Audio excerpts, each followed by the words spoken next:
안녕하세요. 오늘은 재개발 추진 반대 사유에 대한 여러가지 이야기를 나누어 보도록 하겠습니다. 전직 서울시청 도시정비 관련 부서에서 근무하셨고 뉴타운 때도 업무 경험이 있으셨던 신종건 12구역 추진위원장님을 소개합니다. 우선 근본적인 질문부터 하자면 이대로 살면 되는데 왜 아파트를 개발을 하려는 걸까요? 왜 정든집을 버리고 아파트로 재개발을 하려고 할까요? 아파트를 선호하는 이유는 주방, 화장실, 주차장 등 모든 주거 환경의 편의성과 재산 가치 때문입니다. 만약에 살다가 현금이 필요할 때는 아파트의 경우는 쉽게 현금화할 수 있을 정도로 시세도 금방 알 수 있고 거래도 활발하고 대출 또한 쉽게 이루어질 수 있지만 빌라나 단독주택인 경우는 가격 형성도 잘 안되어 들쭉날쭉하여 매도하기가 어렵습니다. 그러면 지금 우리가 살고 있는 창신동의 빌라나 단독주택의 가격이 현재 높게 형성되어 있는 이유는 무엇일까요? 이는 앞으로 아파트가 들어올 수 있다는 기대감 때문이지, 이곳이 아파트가 들어올 수 없는 곳이라고 한다면 거래 가격은 정말 형편이 없을 겁니다. 이처럼 요즘 부동산 가격이 하락기이지만 재개발 기대로 우리 창신동 지역의 빌라나 단독주택의 매매 가격이 이 정도로 유지되는 것입니다. 만약에 그런 기대조차 없다면 거래 가격은 바닥일 것입니다. 그만큼 아파트는 안락한 주거 공간이자 재테크의 수단입니다. 근데 왜 재개발을 반대할까요? 그 이유는 여러 가지인데요. 재개발 반대의 이유는 지역에 관계없이 거의가 같은 사유입니다. 첫 번째는 재개발을 하든 말든 본인이 굳이 나서지 않아도 흘러가는 대로 놔두고 싶다 하는 분들이 가장 많습니다. 소극적이고 자기 주장이 크지 않는 평범한 보통 사람들입니다. 두 번째는 종전자산 평가에 비해 아파트가 실익이 없다고 생각하시는 분들입니다. 주로 대로변에 상가를 가지고 있으면서 월세를 받거나 단골 손님이 있어서 장사가 잘 되는 상가 주인분들입니다. 세 번째는 불신하시는 분들입니다. 재개발하면 맨날 구속되고 고소고발하고 다 나쁜 놈들이고 잘못하면 내 재산 다 날아간다고 생각하고 저놈들이 내 집 뺏어가는 것 아니냐라고 옛날 생각만 하고 의심하시는 분들입니다. 네 번째는 이사 다니기 귀찮고 복잡하고 불편하니 이대로 살게 가만히 두라거나 분담금도 부담되고 돈도 없다 하시는 무관심한 분들도 있을 수 있고요. 다섯 번째는 가장 안 좋은 케이스인데요. 내가 하면 더 잘할 수 있을 것 같은데 하고 생각하면서 기존 추진위원회나 신탁회사를 배척하는 소위 주민협의체라고 하면서 무분별하게 별도의 사무실을 차리는 반대파가 있습니다.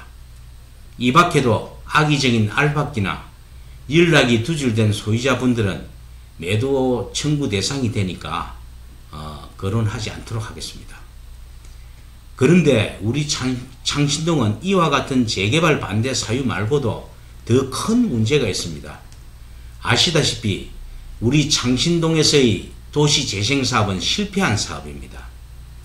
그동안 사업비가 1,500억 원이 투입되었다고 하는데 낡은 주거시설은 도시재생이 처음 시작된 2014년도와 똑같은 상태이고 도로 확장, 골목길 정비, 주차 문제는 하나도 해결된 것이 없습니다.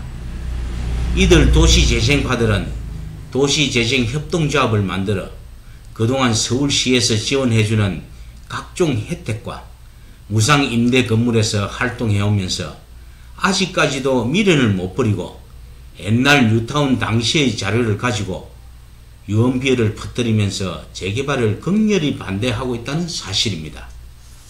그래서 허무맹랑한 도시재생파들이 재개발 반대 선두에 나서서 주장하는 유언비어를 아직도 믿는 게 문제이고, 창신동 도시재생주민협의회 회장이고 토월 이사장인 정무씨가 재개발을 반대를 하는 거군요. 그러면 이들 재개발 반대파들은 동네 어르신들에게 재개발이 되면 보상비도 절대로 못 받고 창신동에 살지 못한다고 쫓겨난다는 말을 믿고 무작정 반대하시는 분들은 어떻게 해야 할까요? 그건 옛날 말입니다. 어르신들이 예전에는 강제 집행으로 끌려나가는 것을 뉴스 같은 데서 보고 쫓겨난다고 생각하시는데, 요즘은 무허가 거주민과 세입자도 이주대책을 마련해주고 있습니다. 왜 재개발이 되면 보상비도 제대로 못 받고 창신동에서 쫓겨납니까? 원주민은 조합원이 되어 일반 분양 대상자들보다 저렴하게 아파트를 분양받게 되고, 분담금이 부족하거나 이주 비용이 없으면 모두 저리로 융자받을 수 있도록 알선해주고, 입주 시에 부족한 금액은 전세를 주거나 융자를 받아 모두 해결할 수 있습니다. 그래서 저희가 신탁 방식을 선호하는 이유도, 그리고 믿음이 있는 시공사와 같이 진행하고자 하는 이유도 바로 이런 문제를 확실히 해결할 수 있도록 하기 위함이기도 합니다.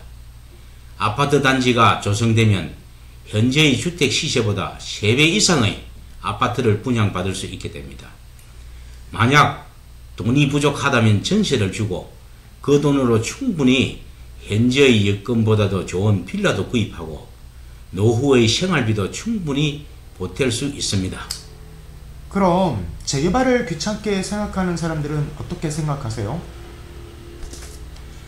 사실 창신동 대부분의 집들은 50년 이상 된 낡은 집들입니다. 1년에 보통 2번씩은 수리를 해야 합니다. 아무리 귀찮다고 하더라도 3년 투자로 여생을 편히 살 수 있는데, 평생 낡은 집에서 열악한 생활 환경 속에서 수리만 하다가 여생을 보내는 건 아니라고 봅니다. 그렇군요. 선량한 대부분의 소유자들이 재개발의 성패를 좌우합니다. 본인의 재산이 걸린 것이니 보다 적극적인 참여가 필요하고, 재개발 동의율 75% 이상이 되려면 연락두절 반대자들을 빼면 간당간당한 숫자이므로 반드시 재개발에 참여를 해 주셔야 한다는 말씀이시네요. 그러면 장사나 임대업을 하시는 분들은 재개발을 어떻게 생각할까요? 재개발이 된다고 당장 집을 팔거나 장사를 못하는 게 아닙니다. 철거 전 2주부터 준공까지 길어야 3년이 걸리는데, 예를 들어 한 달에 300만원씩 월세 또는 장사 수입이 있다고 한다면 3년간 모두 합하면 1억 원 정도가 되는데, 만약 재개발이 끝난 후 아파트나 상가로 분양받는다면 기대 수익이 1억 원밖에 안 될까요? 신탁회사나 시공사에서 제공해주는 저리의 대출을 3년 이상을 충분히 받을 수 있고, 또 이주 비용을 이용해서 근처에 재투자해서 더 큰 수익도 볼 수 있습니다. 만약 재개발을 반대하다가 주변 지역은 모두 개발되고 허물어져가는 자기 사는 집만 섬처럼 남는다고 생각해보면 그때는 후회도 소용없겠죠? 근데 반대파나 같은 구역에 또 다른 무분별한 재개발 추진 사무실이 생기는 건 어떻게 생각하시는지요? 사실 반대파는 괜찮습니다. 견제 세력이 생기는 것이 꼭 나쁜 것만은 아니지만, 이걸 노리고 불순 세력들이 달려들어 반대 세력 주민들을 포섭하여 기존 추진위원회를 무너뜨리고 온갖 유언비어로 분탕질시켜 시세 차익만 남기고 한탕 해먹고 나가는 세력들도 많습니다. 어떤 경우에는 75% 이상의 동의율을 달성하기 위해서 다른 사무실에서 모아놓은 동의서를 돈을 주고 사오는 사례도 있는데, 그렇게 되면 소유자들의 분담금만 늘어나는 피해를 보게 됩니다. 그래서 집중하여 재개발을 잘 진행할 수 있도록 추진위원회 한 곳을 밀어주어야 하는 것입니다.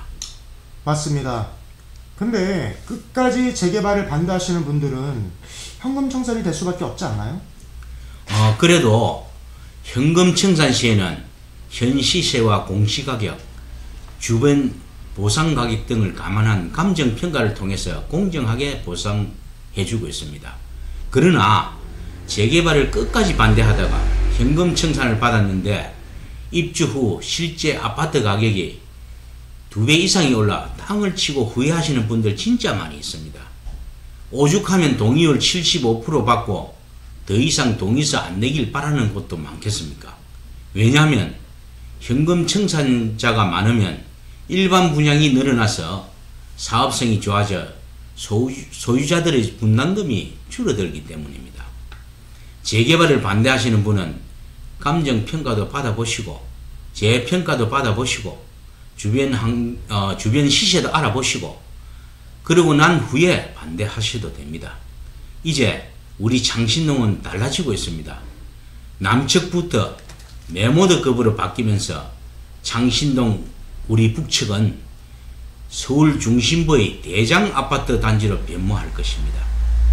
창신동 재개발에 대하여 두렵거나 궁금하신 분들은 재개발 추진 사무실을 방문해 주시면 충분히 상담해 드리겠습니다. 진짜 유익한 말씀 감사드립니다. 네, 감사합니다.